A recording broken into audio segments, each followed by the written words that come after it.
nimefurahi, nimewapongeza sana Simba kwa ushindi kwa kutoka draw leo, lakini wamekata tiketi ya kusonga mbele. Muhimu ni kwamba tunaendelea na mashindano. Lakini nilisema mara ya kwanza kwamba timu zetu zimefanya vizuri. Wako baadhi ya watu ambao walisema safari hii tumekutana na wapinzani wadhaifu. Lakini nadhani mmeona kwenye comeback za kila timu. Kuanzia mechi za jana zilikuwa ngumu, leo mechi ngumu. Manake ni kwamba timu sio dhaifu. Kwa hivyo tunatakia kila laheri kwenye hatua inayofuata.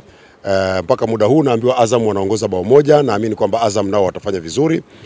Tukutane sasa kwenye round ya pili. Timu ziende zikafanya vizuri zaidi.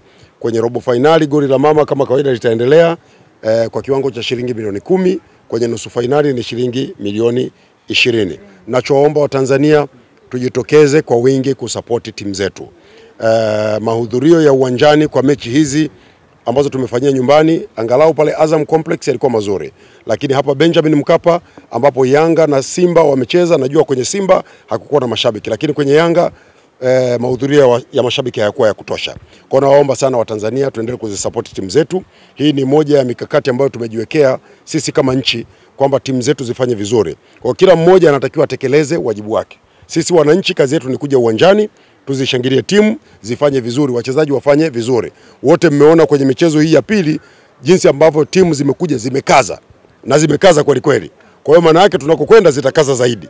Kama ndivyo basi ni muhimu sana mashabiki tuje uwanjani tuzishangilie timu zifanye vizuri, na Mheshimiwa Rais Dr. Samia Suluhu Hassan yeye yuko kwenye kampeni anatafuta kura, lakini ametoa maelekezo kwamba tuhakikishe tunafanya kila liwezekanalo timu zetu zifanye vizuri, na sisi tuko tayari kwa hilo. Asanteni sana.